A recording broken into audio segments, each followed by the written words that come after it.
Friends, welcome to Mekala designer. இந்த வீடியோவில் வந்து பார்த்தீங்க அப்படின்னா வழக்கம் போல் தோழியுடைய சந்தேகத்துக்கு தான் பார்க்க போகிறோம். என்னன்னு பார்த்தீங்க அப்படின்னா, ப்ளவுஸுடைய இந்த பட்டி பீஸ்லேருந்து இந்த முன் பகுதி இருக்குது இல்லைங்களா, இந்த இடம் வந்து கிராஸாக வருது. அது எதனால் அப்படின்னு கேட்டிருந்தாங்க.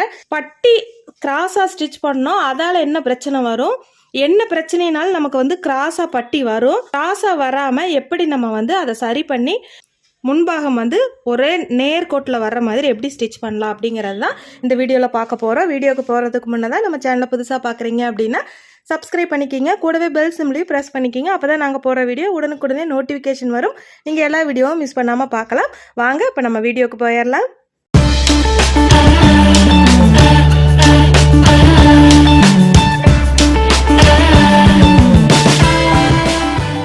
பட்டியுடைய ஸ்டிச்சிங்கை நம்ம பார்க்கணும்.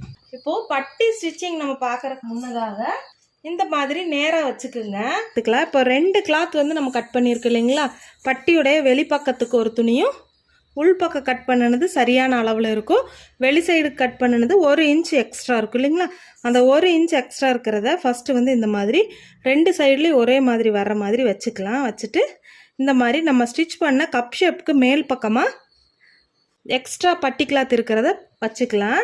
அடுத்து பார்த்தீங்க அப்படின்னா இந்த சரியான அளவில் இருக்கிறது இந்த முன்பக்கத்துக்கு அடையாளப்படுத்துறதுக்காக நம்ம கட்டிங் பண்ணும்போது இந்த மாதிரி வி ஷேப்பில் அடையாளத்துக்காக கட் பண்ணுறோம். இது வந்து பட்டியுடைய முன்பக்கத்துக்கு வர்ற இடம். இப்போ இந்த பட்டியும் வந்து 2 சைடுலேயும் ஒரே மாதிரி ஒன்றை பார்த்த மாதிரி இன்னொரு பட்டி இருக்கிற மாதிரி வச்சுக்கலாம். இப்போ வச்சுட்டு ஒரு சைடை கொஞ்சம் தள்ளி வச்சிடலாம். இப்போ இந்த சைடு தான் ஃபஸ்ட்டு நம்ம ஸ்டிச் பண்ண போகிறோம்.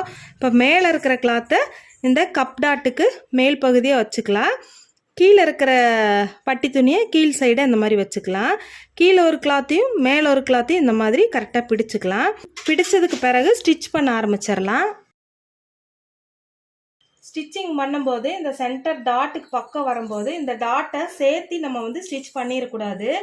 டாட்டை வந்து சேர்த்து ஸ்டிச் பண்ணிட்டோம் அப்படின்னா என்னாகும் பார்த்தீங்கன்னா, நமக்கு கப்புடைய ஷேப் வந்து கரெக்டாகவே வராது. கப் பாயிண்ட் வந்து அழுத்தின மாதிரி இருக்கும், அதாவது பட்டையை அமுத்திட்டு இருக்கிற மாதிரி ஆயிரும். அதனால் இந்த கப் டாட் வந்து எப்போவுமே இப்படி ஒரு கிராஸாக இப்படி மடித்து இந்த கப் டாட்டுக்கு நம்ம விட்டுருக்கிற கிளாத் மேலே ஸ்டிச்சிங் இல்லாத மாதிரி நம்ம வந்து இந்த மாதிரி கிராஸ் பண்ணிவிட்டு அதுக்கு மேலே வந்து ஸ்டிச் பண்ணுறதுக்கு பட்டி கிளாத்தை வச்சுட்டு ஸ்டிச்சிங் பண்ணிக்கணும். இந்த மாதிரி நம்ம ஸ்டிச் பண்ணும்போது தான் நமக்கு வந்து கப் டாட் வந்து அழுத்தின மாதிரி இல்லாமல் கரெக்டாக வரும். இப்போ பார்த்தீங்க அப்படின்னா ஸ்ட்ரைட்டாக ஒரு ஸ்டிச் பண்ணியாச்சு. ஸ்டிச் பண்ணினதுக்கு பிறகு இந்த உள்பட்டியை நம்ம இந்த மாதிரி பிரிச்சுக்கலாம். அடுத்தது அந்த மாதிரி வெளிப்பட்டியும் நம்ம பிரித்து பார்த்துக்கலாம். இப்போ நம்ம ஸ்டிச் பண்ணும்போது இந்த மாதிரி நமக்கு வந்து தனியாக தெரியணும் இந்த டாட்டுடைய துணி. இதை வந்து அமுத்தி பிடிச்ச மாதிரி ஸ்டிச் பண்ணக்கூடாது. இப்போ ஸ்ட்ரைட்டாக நம்ம ஸ்டிச்சிங் பண்ணினதுக்கு பிறகு இந்த மாதிரி வெளி சைடாக ஒரு தேய்ச்சிட்றலாம். இப்போ இந்த ஸ்டிச்சிங் பண்ணினதுக்கு பிறகு பார்த்தீங்க அப்படின்னா இந்த முன் துணிலையும் இந்த முன் சைடு மார்க் பண்ண கிளாத்லேயும் பேக் சைடுக்கு உள்பக்கமாக வந்த பட்டி துணிக்கு மார்க் பண்ண கிளாத்தும் பார்த்தீங்க அப்படின்னா ஒரே சேஃபில் தான் இருக்கும். அதே மாதிரி நம்ம இந்த மாதிரி ஒரு அழுத்தம் கொடுத்துட்டோம் அப்படின்னாலே நமக்கு வந்து ஸ்டிச்சிங் பண்ணுறதுக்கு கரெக்டாக நம்ம வந்து 1 இன்ச் வந்து எக்ஸ்ட்ரா விட்ட கிளாத் வந்து தனியாகவே தெரியும். இப்போ வெளிப்பக்கத்துடைய ஃபினிஷிங் பார்த்துக்கலாம். இந்த மாதிரி பட்டி துணி வந்து சுருக்கங்கள் இல்லாமல் நமக்கு ஸ்டிச் பண்ணுறதுக்கு வந்து சரியான அளவுகள் வர்றதுக்காக நம்ம ஸ்டிச் பண்ணினதுக்கு பிறகு வெளிப்பக்கமாக இந்த மாதிரி ஒரு தேய்ச்சி விட்டுறணும். அப்போ வந்து எக்ஸ்ட்ரா துணி இல்லாமல் கரெக்டான அளவில் நம்ம மார்க் பண்ண துணி வந்து ஸ்டிச்சிங்க்கு 1/4 இன்ச் ஆகவும் எக்ஸ்ட்ரா எந்த அளவு கிளாத் விட்டுருக்குமோ அந்த அளவு துணி வந்து கரெக்டாக இருக்கணும். இப்போ இதுலேயே உங்களுக்கு மார்க்கிங் தெரியும். வந்து இது கட்டிங் பண்ணும்போது கரெக்டாக 1 இன்ச் வந்து எக்ஸ்ட்ரா பட்டி மடித்து ஸ்டிச் பண்ணுறதுக்காக மார்க் பண்ண மார்க்கிங் வந்து பார்த்திங்க அப்படின்னா இந்த இடத்துல இருக்குது. அதே இடத்துக்கு மேலே தான் நம்ம பட்டி ஸ்டிச் பண்ண இடம் வந்து பார்த்திங்க அப்படின்னா சரியான நேர்கோட்டில் வந்திருக்கு. இது எல்லாமே வந்து சின்ன விஷயந்தான். ஆனால் இந்த சின்ன சின்ன விஷயத்தையும் நம்ம பார்த்து செய்யும்போது ஒரு சின்ன மிஸ்டேக்கு கூட கஸ்டமர் நம்மக்கிட்ட சொல்லாத அளவுக்கு நம்மளுடைய ஒர்க்கு ஃபினிஷிங் வந்து இருக்கும். இப்போ இந்த எக்ஸ்ட்ரா இருக்கிற இந்த 1 இன்ச்சை தான் நம்ம வந்து மடித்து ஸ்டிச் பண்ணணும். இந்த மாதிரி 1/2 இன்ச்சுக்கு ஒரு மடிப்பு மடிச்சுட்டு அடுத்ததாக திரும்பவும் இதுக்கு மேல் பக்கமாக இன்னொரு 1/2 இன்ச்சுக்கு இந்த மாதிரி 2 மடியாக மடித்து இந்த கார்னரில் நம்ம வந்து ஸ்டிச் பண்ணுறோம்.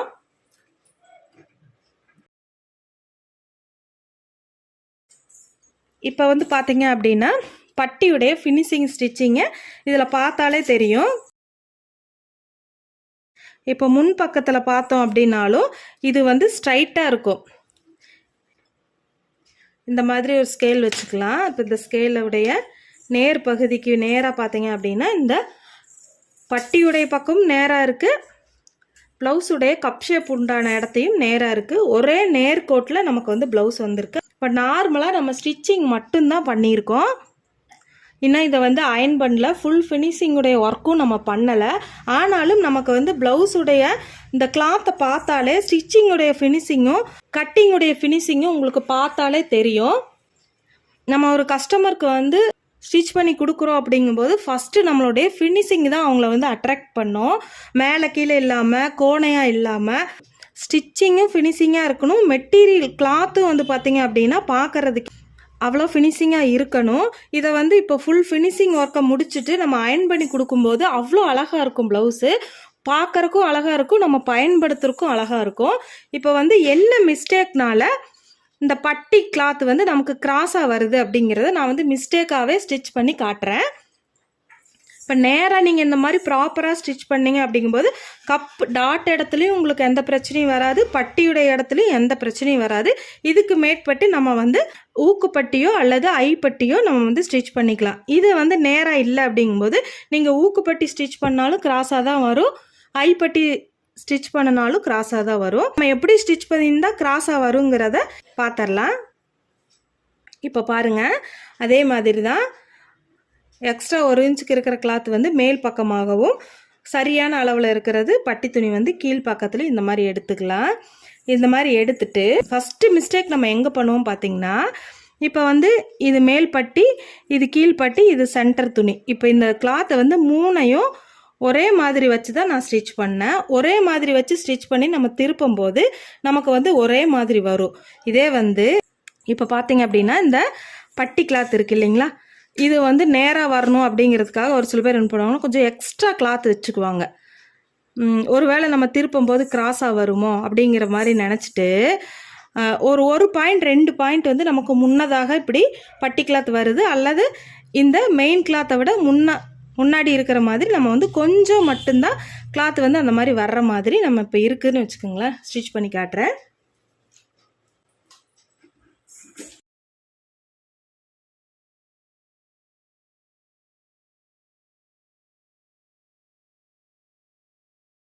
இப்போ வெளிப்பக்கமாக பட்டியுடைய கிளாத்தை வந்து இந்த மாதிரி வெளிப்பக்கமாக நம்ம திருப்பிட்டு உள் பக்கமாக பார்த்துடலாம்.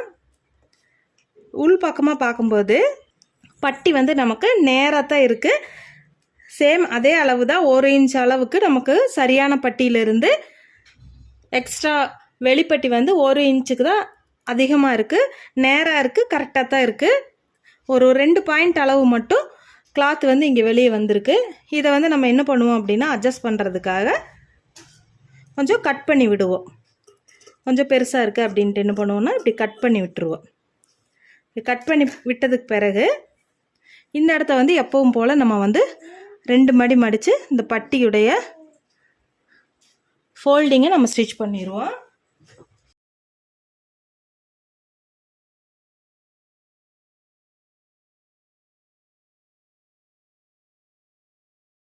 இப்போ நம்ம வெளி சைடு பார்க்கும்போது கரெக்டாக நீட்டாக ஸ்டிச் பண்ணியிருக்கோம் அப்படிங்கிறது இருக்கும்.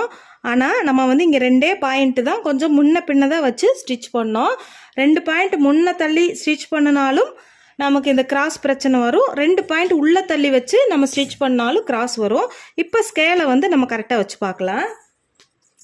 இந்த ஸ்கேலுடைய அளவுக்கும் நம்மளுடைய பட்டியுடைய எண்டு வந்து நமக்கு இந்த இடத்துல டச் ஆகுது. இதே வந்து ஊக்கு போடுற இடம் வந்து எங்கே இருக்குது அப்படிங்கிறது உங்களுக்கு எந்த அளவுக்கு அப்படியே இந்த கேப் வந்து எந்த அளவுக்கு இருக்குது அப்படிங்கிறது உங்களுக்கு இந்த வீடியோவில் பார்த்தாலே தெரியும். இதே வந்து நம்ம ப்ராப்பராக ஸ்டிச் பண்ண இன்னொரு சைடையும் வச்சு பார்த்துடலாம். ப்ராப்பராக ஸ்டிச் பண்ண இடத்த இந்த சைடு நான் வைக்கிறேன். கரெக்டாக ஸ்கேலுடைய நேர் பக்கத்துக்கு இந்த எண்டு பட்டியுடைய இடமும் நமக்கு டச் ஆகிருக்குது, ஊக்குடைய இடமும் டச் ஆகிருக்கு. இதே வந்து நம்ம ஒரு 2 பாயிண்ட் வந்து பட்டியுடைய முன்பக்கத்தை முன்னாடி தள்ளியோ அல்லது உள்ள தள்ளியோ நம்ம ஸ்டிச் பண்ணோம் அப்படின்னா கண்டிப்பாக இந்த கேப் வந்து நமக்கு வரும். இதுலேயும் வந்து குத்து மதிப்பாக ஒரு 1/2 இன்ச் எல்லாம் நிறைய டிஸ்டன்ஸ் கொடுத்து ஸ்டிச் பண்ணிட்டாங்க அப்படிங்கும்போது 1 இன்ச் கேப் வந்து தாராளமாக இந்த இடம் வந்து லூஸ் ஆகும், இந்த இடம் வந்து இழுத்து பிடிச்சிட்டு ஒரு கிராஸாக ப்ளவுஸ் வந்து நமக்கு இருக்கிற மாதிரி இருக்கும். ஃபுல் ஃபினிஷிங்கே நல்லா இருக்காது. இந்த வீடியோவில் எதனால் பட்டி பீஸ் வந்து கிராஸாக போகுது அப்படிங்கிறது ரொம்பவுமே தெளிவாக புரிஞ்சிருக்குன்னு நினைக்கிறேன். இதில் ஏதாவது டவுட் இருந்தது அப்படின்னா நீங்கள் கமெண்ட்டில் சொல்லுங்கள். இன்னொரு வீடியோவில் பார்க்கலாம். தேங்க்யூ.